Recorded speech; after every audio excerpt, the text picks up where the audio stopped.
오늘의 성경 말씀은 로마서 8장 19절에서 23절까지의 말씀입니다. 자, 오늘 우리가 다 함께 로마서 8장 19절 23절을 큰 목소리로 함께 읽겠습니다. 자, 19절부터 읽겠습니다. 피조물이 고대하는 바는 하나님의 아들들이 나타나는 것이니 피조물이 허무한데 굴복하는 것은 자기 뜻이 아니요 오직 굴복하게 하시는 이로 말미암음이라. 그 바라는 것은 피조물도 썩어짐의 종노릇한 데서 해방되어 하나님의 자녀들의 영광의 자유에 이르는 것이니라. 피조물이 다 이제까지 함께 탄식하며 함께 고통을 겪고 있는 것을 우리가 아느니라.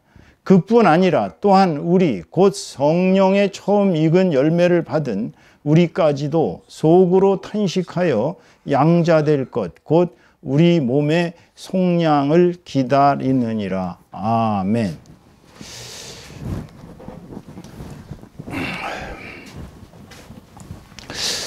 오늘은 로마서 8장 19절에서 23절까지의 말씀을 가지고 우리에게 진정한 광복절의 의미는 무엇인가라는 제목으로 하나님의 은혜를 함께 나누도록 하겠습니다. 내일 모레 8월 15일은 2023년 광복절입니다. 사실 광복절이란 의미는 억압과 착취, 노예 상태로부터 해방이 되어서 새롭게 풀려나서 신생의 의미, 새롭게 태어난다는 의미가 있는 날인 것이죠. 우리가 오늘 광복절 주간인데 오늘 이제 광복절 주일이죠, 오늘이. 이 광복절을 맞이하기 전까지 우리를 억압했던 일종의 이제 사단의 세력입니다. 저는 일제의 식민 통치는 사단의 전략이라고 봅니다.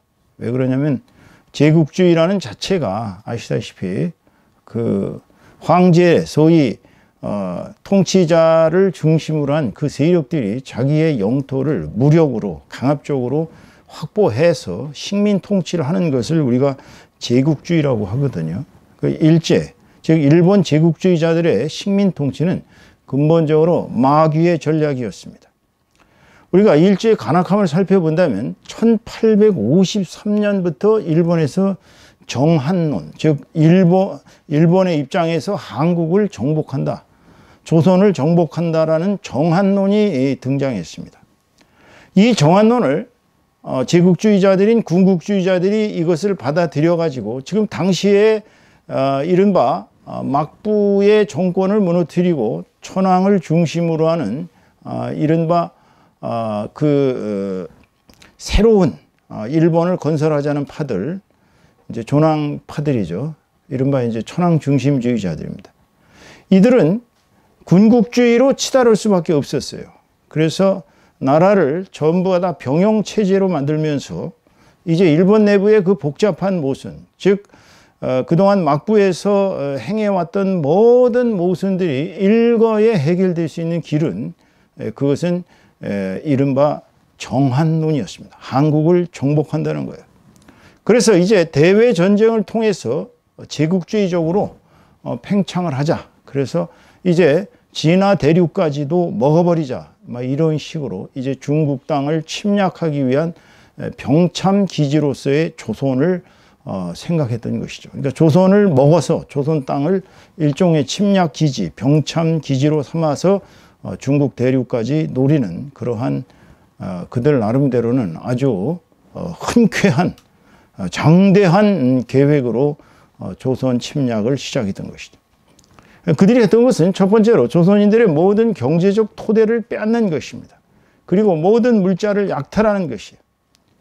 뭐 쌀뿐만이 아닙니다. 뭐 인삼, 뭐 모든 이 조선인들이 삶의 기반이 되는 물자들을 다 약탈하고, 그리고 조선 청년 수십만 명을 황국 신민이라는 미명 아래 전쟁의 총알바지로 끌고 나갔습니다.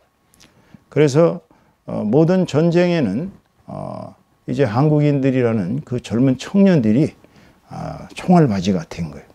그리고 수만 명의 어린 정말 15세 이하의 그 숱한 그 어린 꽃다운 처녀들을 정신대와 위안부는 좀 다릅니다. 정신대는 이제 근로보국이라는 이름으로 노동을 착취한 것이고, 위안부는 이제 성노예였습니다. 이렇게 성노예로 동원해가지고 자기네들의 그 군인들의 성욕구를 배출하는 도구로 삼았던 것이죠. 하루에 거의 한 100여 명의 그 군인들을 상대했던 그 위안부 할머니들의 이야기, 증언을 들어보면 이것이 과연 인간들이 할 짓인가 라고 생각할 만큼 처참했던 현장이 바로 그러한 위안부들의 생활이었습니다. 거기다가 윤동주 시인을 비롯한 베일 사상을 가진 청년들은 마구잡이로 끌어다가 생체 시험을 했습니다. 여러분 731 부대 아실 거예요. 마루타 다 아실 겁니다. 그들은 생체 실험을 통해서 수만 명의 목숨을 끔찍하게 빼앗아 갔던 것입니다. 이러한 일제의 식민 통치를 이렇게 우리가 정리를 해보면 이건 아주 사탄의 전략하고 똑같습니다. 첫째, 경제적 토대를 무너뜨립니다. 두 번째로 인간의 정신과 육체를 완전히 노예로 만듭니다. 세 번째로 세상에서 육체적인 자기 만족을 통해 이제 쾌락주의로 나가면서 노예 상태 속에서 그냥 절망 상태에서 암흑 속에서 살게 만드는 것이 바로 사탄의 전략인데, 바로 일제의 이 한국 조선 침략은 또 식민 통치는 이 사단의 전략과 똑같았던 거예요. 근데 여러분 알다시피 35년 만에 이제 일제는 연합국의 원자 폭탄에 의해서 히로시마와 나카사키의 원폭이 떨어졌죠. 원폭이 얼마나 무서웠습니까? 수십만 명이 졸지에 다 살상을 당했습니다. 모든 경제시설은 다 잿더미가 되고, 이제 이 위력이 놀란 일제 히로히토 일왕이 78년 전인 1945년 8월 15일 날 정오에 연합국에 대하여 무조건 항복을 선언하고 2차 대전은 종전을 맞이했고, 우리 민족은 일제의 간악한 포갑 통치로부터 해방되었던 것이죠. 그러나 우리가 잊으면 안 될 사실은 이것은 단순히 연합국의 힘으로 해방된 것이 아닙니다.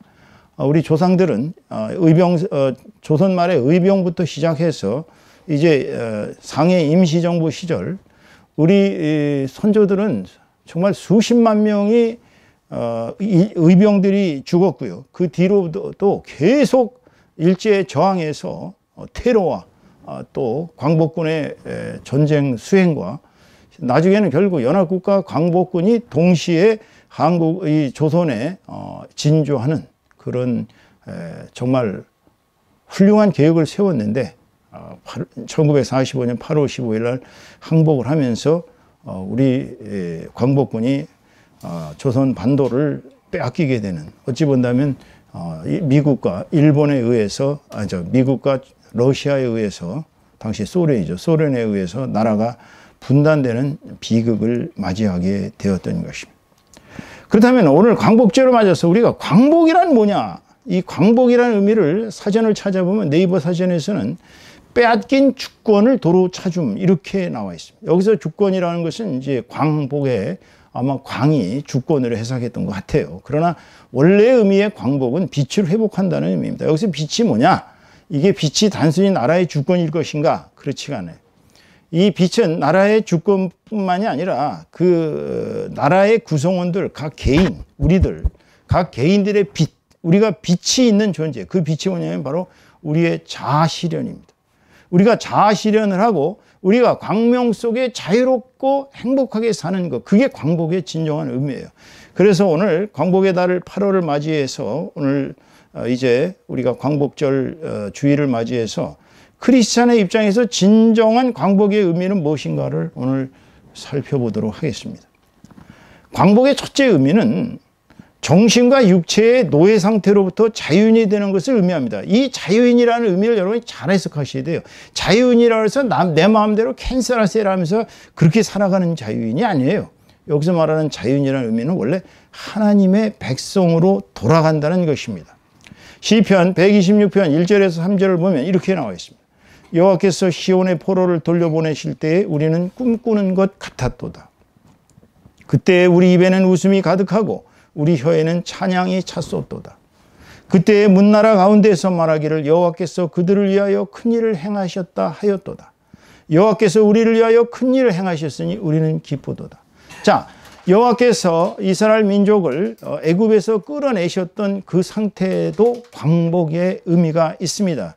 그것도 광복절이죠. 그들은 6월절 날 그것을 기념해서 이제 어린 양을 잡아서 모든 식구들이 먹는 그러한 6월절 행사를 하죠. 그리고 무교병, 즉 누룩이 들어가 있지 않은 빵을 먹는 그러한 6월절 행사를 합니다. 그러나 제2의 광복은 이들이 바빌론에 끌려가서 약 70년간을 노예 생활을 합니다. 하나님께서는 당시에 이스라엘 또 유다가 결국은 우상 숭배로 말미암아 하나님에게 거역하고 하나님의 가르침을 벗어난 상태에서 그들을 징계하시기 위해서 70년 동안을 바빌론에 갔다가 그들을 노예 상태로 내버려 두십니다. 그러나 거기서도 모든 선지자들은 하나님께서 우리들을 해방시킬 것이다. 그날을 대비해서 우리가 여호와 하나님께 돌아가야 된다고 끊임없이 외쳐댔어요. 결국 그날이 왔던 것입니다. 그래서 오늘 읽었던 시편 126편 1절에서 3절까지의 이 말씀은 하나님의 백성으로 돌아왔을 때 그들이 얼마나 기뻤는가. 즉 바빌론이라는 그 사단의 어떻게 본다면은 그런 그 억압 또는 노예 상태에서 자유인이 되는 것입니다. 그러니까 우리가 자유인이 된다는 의미는 바로 하나님의 백성으로 돌아간다는 얘기예요. 두 번째로 오늘 본문 말씀에 보시면은 21절, 오늘 본문 말씀은 제가 다 일일이 해석은 하지 않았습니다만 오늘 설교의 모든 내용에 약간씩 이렇게 흩어져 있습니다. 21절 같이 읽어보겠어요. 그 바라는 것은 피조물들도 썩어짐의 종로로 탄 데서 해방되어 하나님의 자녀들의 영광의 자유에 이르는 것이냐. 이것이 오늘 설교의 핵심입니다. 피조물을 다 썩어집니다. 썩어짐의 종로로 타는다는 건 뭐예요? 우리가 죄와 사망으로 갈 수밖에 없는 거예요.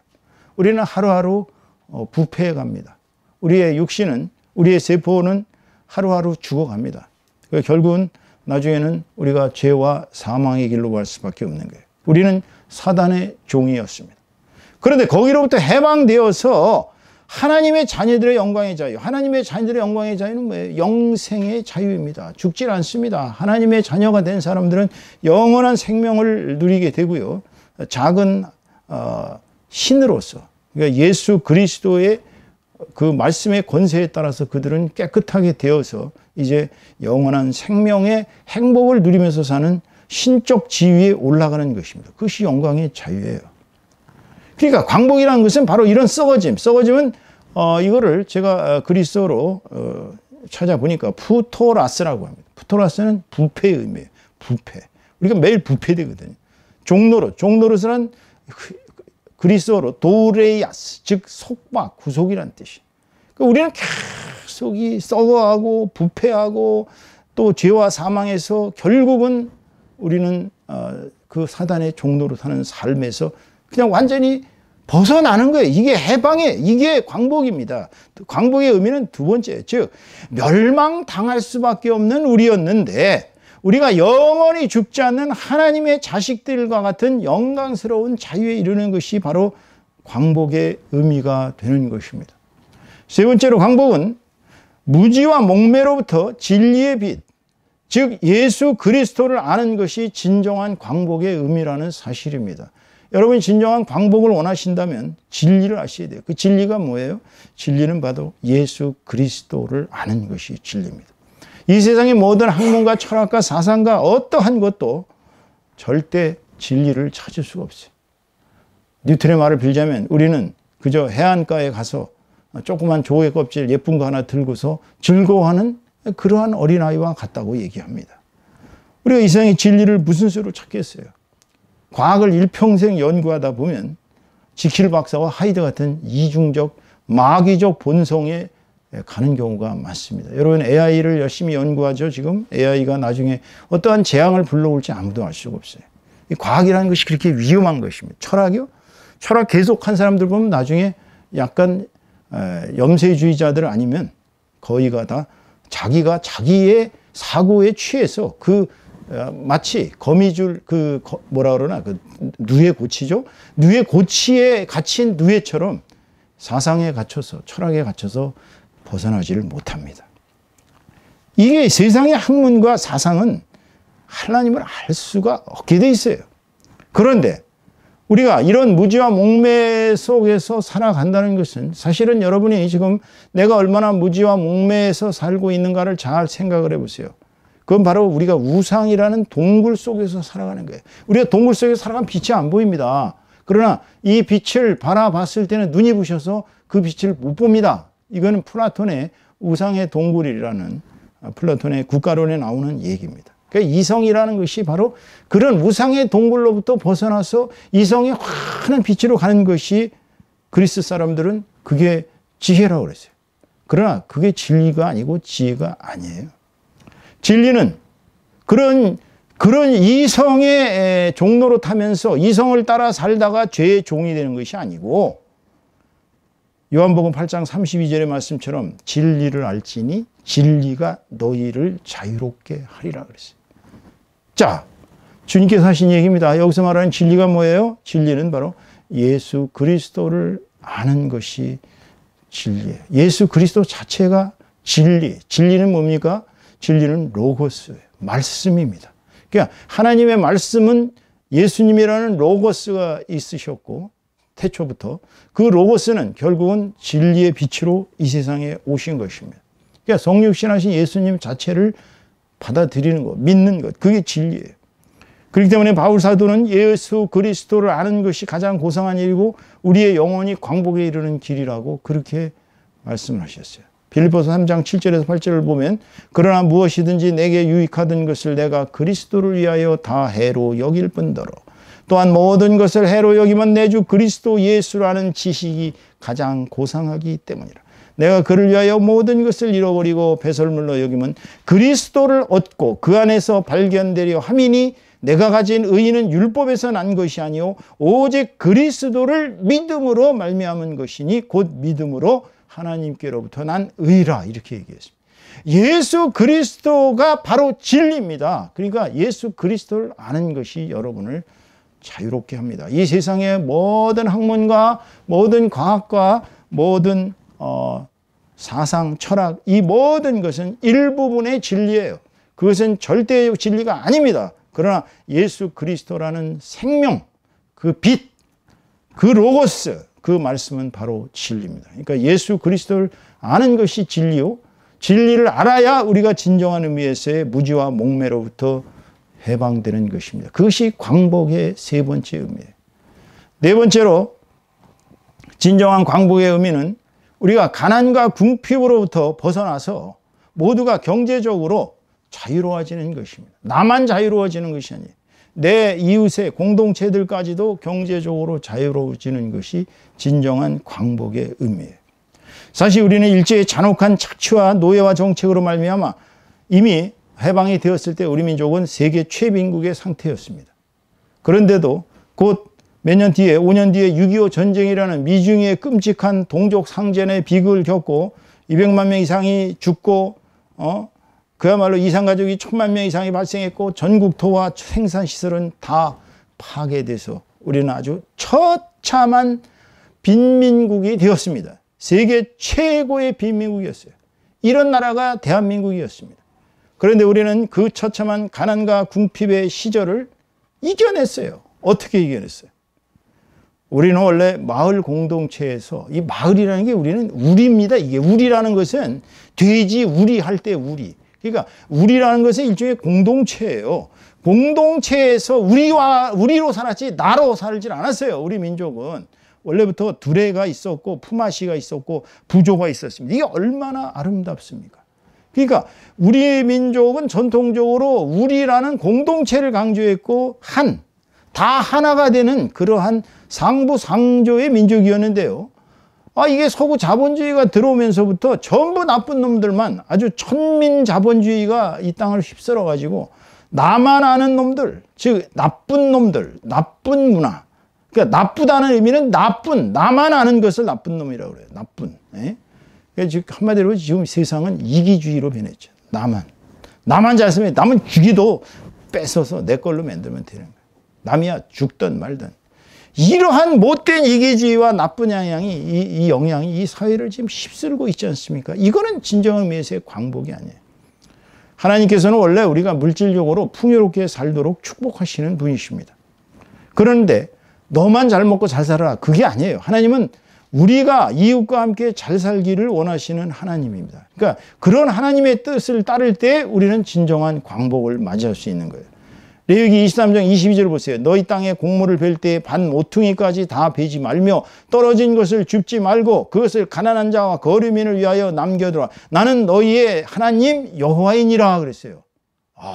정말 이 밭을 벨 때 사귀를 베지 말고 사귀를 적당하게 남겨두어서 거기 나오는 그 추수물들이 고아와 과부와 가난한 자들, 없어서 굶주리는 자들, 또 거류민들, 외국에서 와가지고 갑자기 와서 먹고 살기 힘든 그런 이방인들이 먹고 살게 내버려 두라는 거예요. 그게 하나님의 자비요 공입니다. 우리가 서로를 위해야 합니다. 또 가진 자는 못 가진 자를 도와야 돼요. 요즘 우리 한국이 아름다운 전통으로 이제 회복돼가는 기미가 보이는 게 이제 LG 같은 대기업에서 이제 의인상을 제정하는데 보면은 참 거기에 상 받으시는 분들 어떤 때 보면은 참 인간으로서 저렇게 할 수 있을까 할 정도로 의롭게 사십니다. 얼마 전에 오송에서 여러분 보셨죠? 큰 그 트럭 운전 기사가 가다가 막혀가지고 다 죽게 생겼는데 자기도 위험한데 트럭 위로 올라와서 그 죽어가는 사람들을 3명인가 4명을 구하셨잖아요. 그래서 현대에서 그분에게 아주 완전히 새로운 그 큰 트럭을 주었다고 합니다. 여러분, 하나님은 우리가 공동체로서 서로 잘 살기를 원하십니다. 이게 하나님의 우리에게 주시는 경제적 차이예요. 출애굽기 22장 21절에서 27절 말씀을 보면 너는 이방 나그네를 압제하지 말며 외국인들 여러분 이 땅에 오실 때 압제하시면 안 됩니다. 그들을 학대하지 말라. 우리나라 사람들 특히 외국인들한테 잘한다고 그러면서도 속으로는 깔보는 경향이 얼마나 많은지 몰라요. 예전에 대만 사람들이 왜 대만으로 다 도망간 줄 아세요? 대만이나 홍콩으로. 외국인은 땅을 한 뼘도 못 갖게 했어요. 한국 정부에서. 그래서 그들이 살다 지쳐서 대만으로 홍콩으로. 지금도 남아있는 화교가 있습니다만은 외국인들을 학대하면 안 됩니다. 물론 그렇다고 뭐 지난번에 제주도처럼 중국인들이 거의 25% 이상을 땅을 소유해버리면 그거는 영토를 뺏기는 거니까 안 되죠. 그거는. 그러나 학대하지 말라고 주님은 얘기했어요. 너희도 외국 땅에서 나그네였습니다. 너는 과부나 고아를 해롭게 하지 말라. 얼마나 불쌍한 사람들이에요. 과부나 고아가. 네가 만일 그들을 해롭게 함으로 그들이 내게 부르짖으면 내가 반드시 그 부르짖음을 들으리라. 나의 노가 맹렬함으로 내가 칼로 너희를 죽이리니 너희 아내는 과부가 되고 너희 자녀는 고아가 되리라. 네가 만일 너와 함께한 내 백성 중에서 가난한 자에게 돈을 꾸어주면 너는 그에게 채권자같이 하지 말며 이자를 받지 말 것이며 네가 만일 이웃의 옷을 전당 잡거든 해가 지기 전에 그에게 돌려보내라. 그것이 유일한 옷이라. 그것이 그의 알몸을 가리러 옷인즉 그가 무엇을 입고 자겠느냐. 그가 내게 부르짖으면 내가 들으니 나는 자비로운 자비. 이게 하나님이 우리에게 원하시는 겁니다. 하나님은 정말 우리들이 공동체적으로 잘 살기를 원하세요. 오늘 설교의 결론을 냈습니다. 1제로부터의 광복은 사단의 압제로부터 하나님의 백성으로 우리 민족이 다시 태어난 것입니다. 이건 분명한 사실이에요. 그런데 진정한 광복의 의미로 오늘 광복절을 맞아서 잘 생각하셔야 돼요. 첫째, 광복절의 진정한 의미는 죄와 사망으로부터 영생의 구원을 얻는 것입니다. 죄와 사망으로부터 해방되는 것이 진정한 의미의 광복이에요. 두 번째로는 무지와 목매로부터 벗어나 우상 숭배의 죄에서 벗어나가지고 예수 그리스도로 아는 참된 진리에 이르는 것이 광복의 두 번째 의미입니다. 그리고는 우리 모두가 가난과 궁핍의 고통을 벗어나 경제적으로 다 함께 우리가 모두가 경제적으로 다 함께 자유로워져서 하나님의 백성으로 떳떳하게 행복하게 살아가는 것이 바로 광복의 의미인 것입니다. 오늘 2023년 광복절을 맞이해서 우리는 크리스찬으로서 진정한 광복의 의미가 뭔지를 깨닫고 우리가 정말 나만 잘 사는 것이 아니라 우리 모두가 잘 사는 진정한 광복절을 맞이하는 하나님의 백성으로 거듭 태어나고 또 예수님을 아는, 예수님을 믿는 진리에 이르르고, 그리고는 우리가 이제 우리 모두와 다 함께 경제적으로 자유롭게 사는 진정한 광복을 맞이함으로써 우리 모두가 하나님의 영광스러운 자녀로서 광복절을 그야말로 함께 즐기는 저와 여러분 다 되시기를 주님의 이름으로 축원합니다. 축원합니다.